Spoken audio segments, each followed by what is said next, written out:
ఆయన యేసుక్రీస్తు వారి యొక్క శ్రేష్టమైన నామములో మీ అందరికీ శుభములు వందనాలు తెలియజేస్తున్నాను.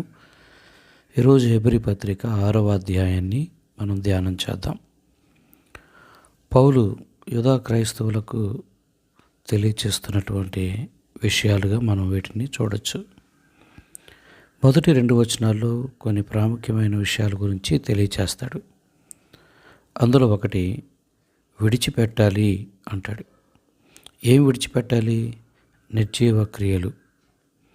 నిర్జీవ క్రియలు అంటే పాపపు క్రియలు.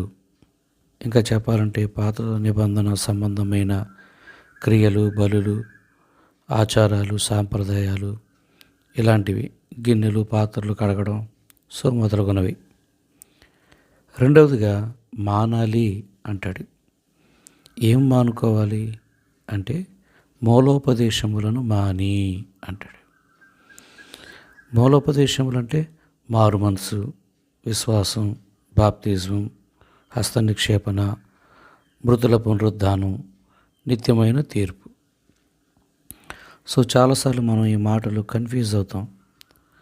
ఎందుకంటే క్రొత్త నిబంధనలో వీటికి సంబంధించిన మాటలు, పదాలు ఎక్కువగా మనం వింటూ ఉంటాం. అయితే అపోస్తలుడైన పౌలు మానమని చెప్పింది క్రొత్త నిబంధన బోధ కాదు. పాత నిబంధనలో కూడా వీటికి సంబంధించిన బోధలు ఉన్నాయి. ఉదాహరణకి కొన్ని విషయాలు మీకు తెలియచేస్తా.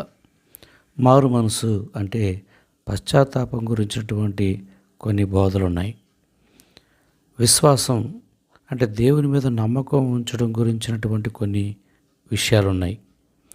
బాప్తిస్మములు అని ఉంది ఇక్కడ, మీరు గమనించాలి. బాప్తిస్మము కాదు. అదే కొత్త నిబంధన ప్రకారం అయితే ఒక్కటే బాప్తిజం, దేవుడు ఒక్కటే, విశ్వాసం ఒక్కటే, బాప్తిజము ఒక్కటే అని ఉంటుంది. కానీ ఇక్కడ 6వ అధ్యాయంలో బాప్తిస్మములు అని చెప్తూ ఉన్నాడంటే పాత నిబంధనలో నీటి సంబంధమైన సంస్కారాలు కొన్ని ఉన్నాయి. ఉదాహరణకి నిర్గమకాండం 29వ అధ్యాయం 4వ వచనంలో అహరోను అతని కొడుకులను సన్నిధి గుడారంలోని దగ్గరికి తీసుకొని వచ్చి నీళ్లతో వారిని స్నానం చేయించాలి. నిర్గమకాండం 30వ అధ్యాయము 19 నుంచి 21 వరకు చూస్తే అహరోను కొడుకులు సన్నిధి గుడారానికి వచ్చేటప్పుడు వారు చావకుండానట్లు కాళ్ళు చేతులు నీళ్లతో కడుక్కోవాలి.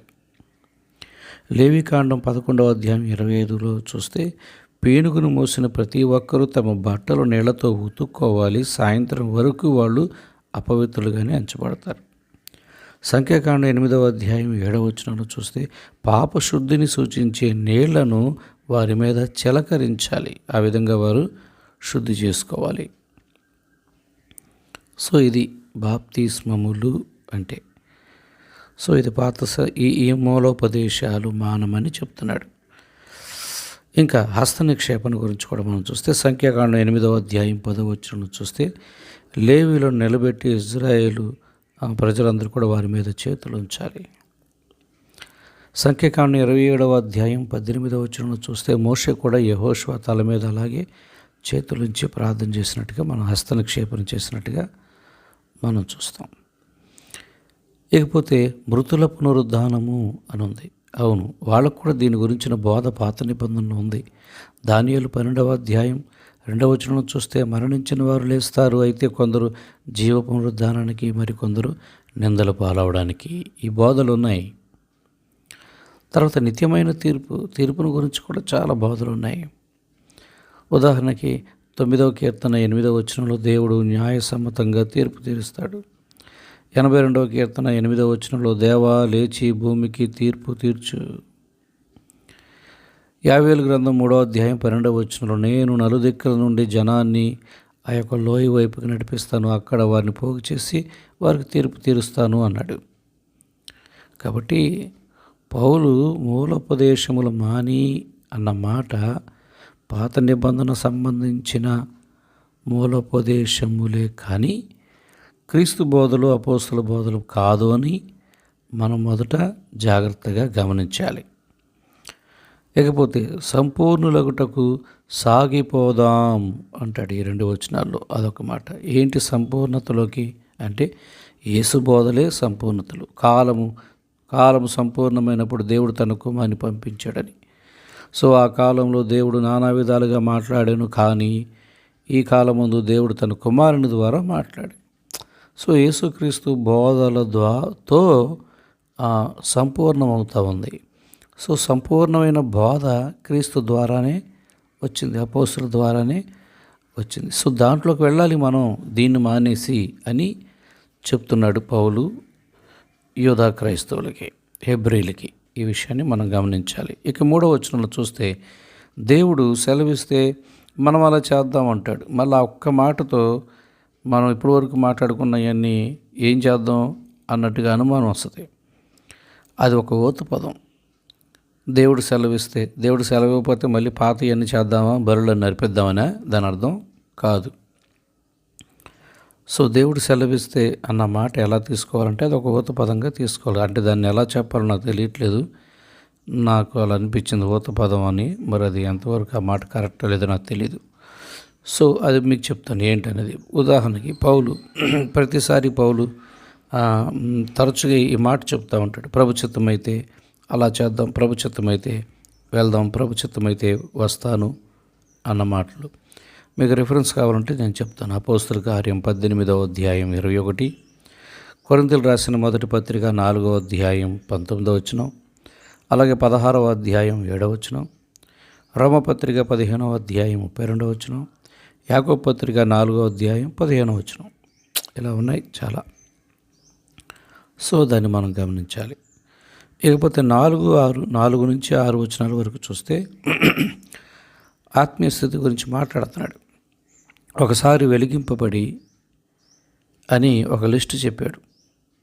వాళ్ళు తప్పిపోయారు.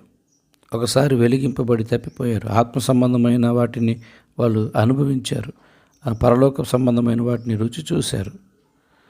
ఇలాగ వాళ్ళ గురించి చెప్తాడనమాట. ఒకసారి వెలిగింపబడి అంటే ఇది పూర్తిగా విశ్వాసముంచిన క్రైస్తవులకు అని చెప్పలేము.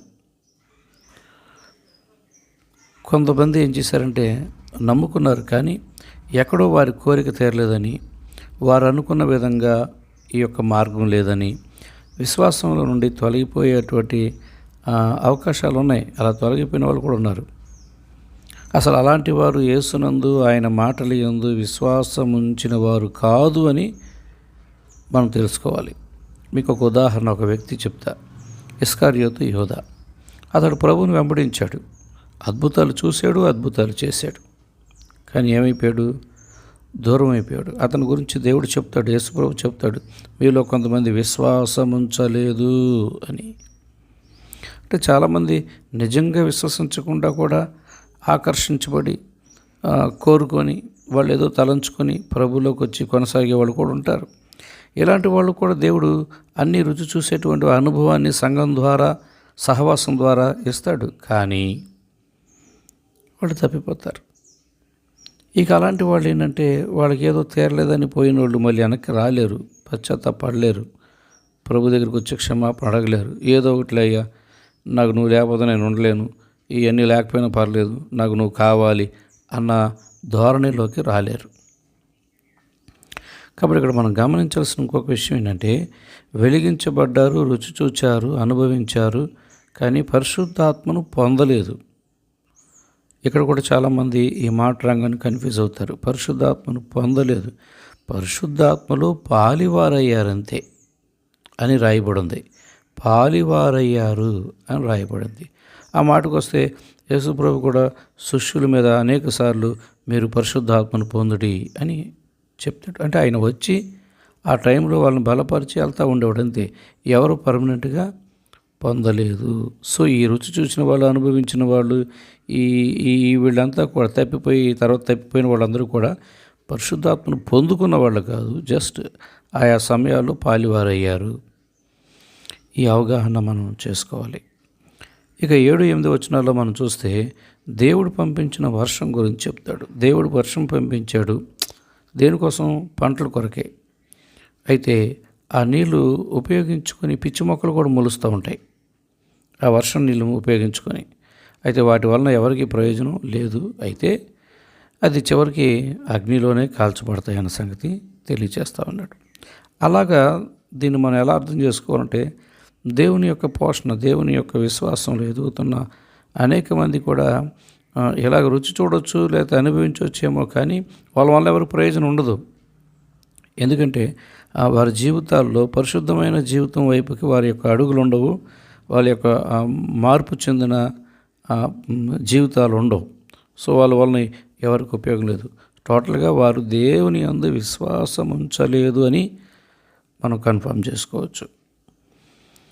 ఒకవేళ వస్తే వచ్చుండొచ్చు, కానీ విశ్వాసం ఉంచిన వారు కాదు. విశ్వాసం ఉంచితే, ఆత్మను పొందుకుంటే తప్పకుండా వాళ్ళు మార్పు జరుగుద్ది, అందులో ఎలాంటి సందేహం లేదు.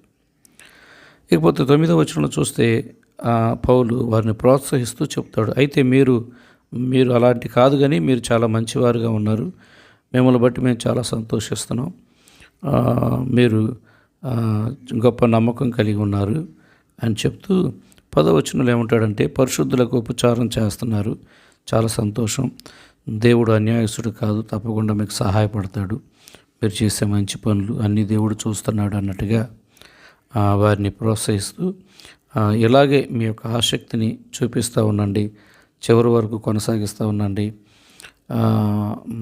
మీరు కూడా ఓర్పుతో 11 నుంచి 12 వచనాలు చూస్తే 11-12 వచనాలు, మీరు కూడా ఇలాగే ఆసక్తి చూపిస్తూ ఓపికతో ఓర్పుతో దేవుడు చేసిన వాగ్దానాలన్నీ కూడా పొందుకోండి అని చక్కగా ప్రోత్సహిస్తూ సూచన చెప్తూ ఉంటాడు.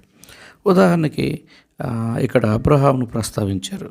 13, 14, 15 వచనాల్లో చూస్తే అబ్రహాము కూడా ఇలాగే చాలా ఓపికతో ఓర్పుతో ఉండి దేవుడిచ్చిన వాగ్దానాన్ని, దేవుడిచ్చిన మాటను ఒకరోజు స్వతంత్రించుకున్నాడు, పొందుకున్నాడు, ఆలస్యమైనా పొందుకున్నాడు.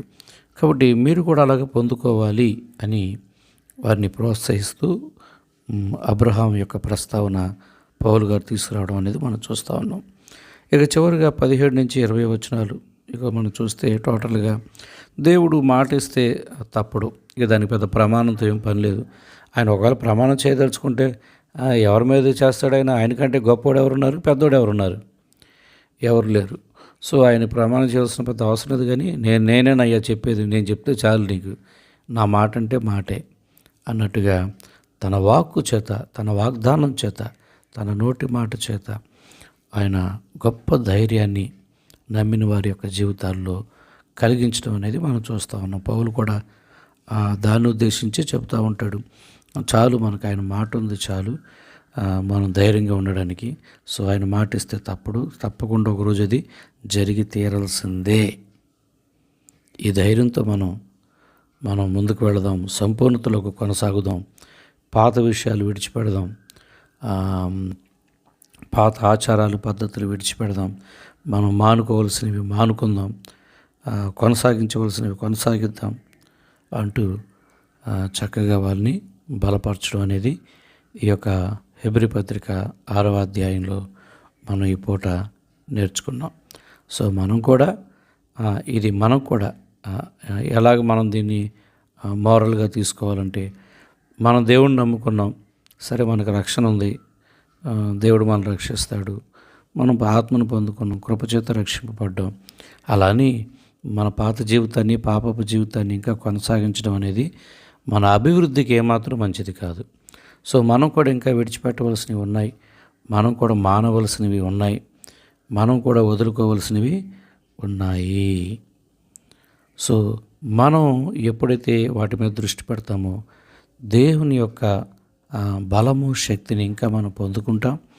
శారీరకంగా కూడా మనం దీవించబడతాం, ఆశీర్వదించబడతాం, దేవుణ్ణి మరింతగా మనం ఘనపరచగలుగుతాం. కేవలం నోటి మాటలతోనే కాకుండా ఆత్మతో, మన జీవితంతో కూడా మనం ప్రభుని ఘనపరచగలుగుతాం, ఆరాధించగలుగుతాం. ఈ ధన్యత మనం పొందుకోవాలి అంటే మనం కూడా ప్రభువులో లోతుగా సంపూర్ణతలోకి మనం వెళ్ళాలి. అపోస్తుల బోధలోకి వెళ్ళాలి, సహవాసంలోకి వెళ్ళాలి.